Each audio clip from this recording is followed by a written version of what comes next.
હવે તો પથ્થરોમાં ઈશ્વરને શોધીએ છીએ. We are in search of God in the stones, and we are missing the God in human being. कमाल हो गया. अब तो इंसान को इंसान बनाया जाए या फिर और कोई भगवान बनाया जाए. ખરું કમાલ થઈ ગયું છે.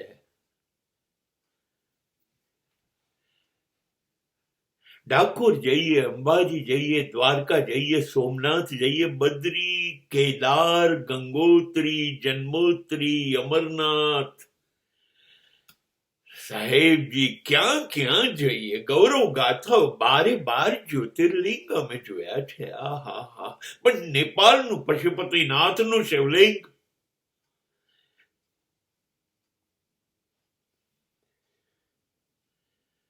આપણને છે ને પથ્થરની ઘડેલી મૂર્તિઓમાં ઈશ્વર શોધવાની ટેવ પડી ગઈ છે.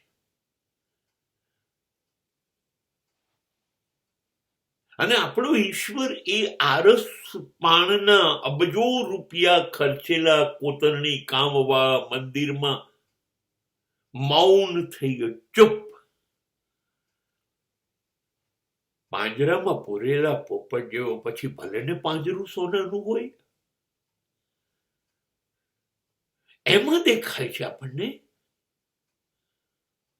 માઇનસ ઠંડી. બરફમાં ચાલીને જઈએ છીએ અમરનાથને, ત્યાં આગળ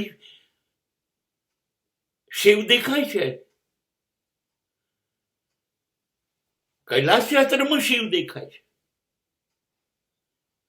અને ઘરે શિયાળામાં ધ્રુજતા મા અને બાપની અંદર જીવ પણ નથી દેખાતો, શિવ નહીં.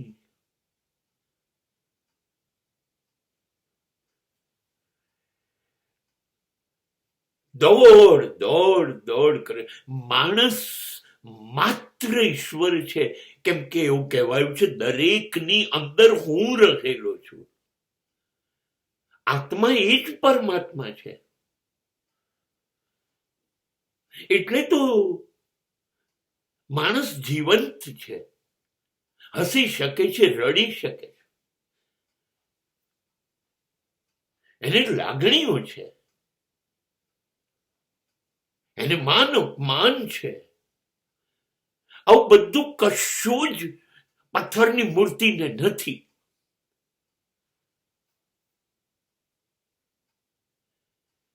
વિશ્વના 2 સૌથી મોટા ધર્મ છે.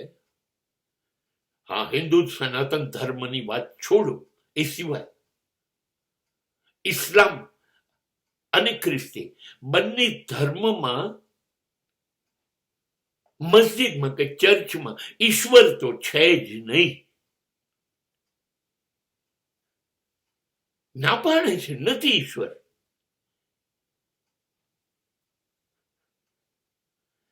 આપણને પથ્થરોમાં ઈશ્વર દેખાય. પથ્થરો ઉપર દૂધ લીટરોના લીટર ચડાવીએ છીએ રામેશ્વરમમાં. અને તામિલનાડુના ગામડાના છોકરાઓએ દૂધ જોયું નથી. મંદિરોમાં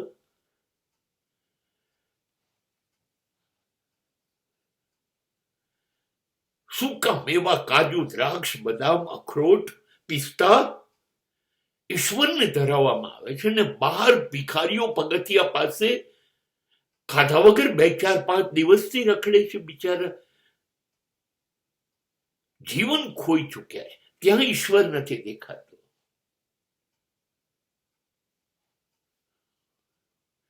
આપણે કેવા થઈ ગયા છે? જ્યાં ઈશ્વર છે ત્યાં દેખાતો નથી. અને જ્યાં નથી ત્યાં દેખાય છે.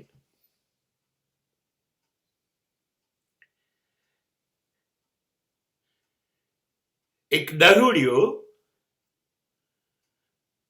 મંદિરના પગથિયે બેઠો, કોઈએ કશું ના આપ્યું. ચર્ચના પગથિયે બેઠો, કોઈએ કશું ના આપ્યું. મસ્જિદની બહાર બેઠો, કોઈએ કશું ના આપ્યું. જિનાલયની બહાર બેઠો, કોઈએ કશું ના આપ્યું.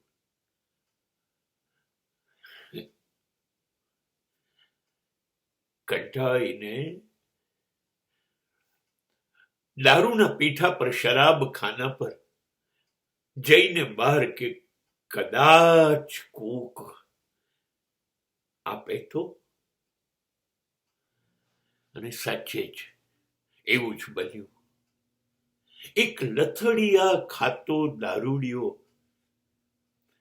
પગથિયા પાસે આવીને જોયું કે કોઈક પડી રહ્યું છે, બેસી રહ્યું છે. એણે ખિસ્સામાંથી 100ની નોટ કાઢીને પેલા દારૂડિયાને જે ભીખ માંગતો હતો એને આપી દીધી. એ જતો રહ્યો. પછીનું વાક્ય જે છે એ ધર્મ છે, એ વેદ છે, ઉપનિષદ છે. એ 100ની નોટ લીધા પછી એ ભિખારી બોલ્યો, હે ઈશ્વર, તું ક્યાંનું સરનામું આપે છે તારું, અને ક્યાંથી મળી આવે છે?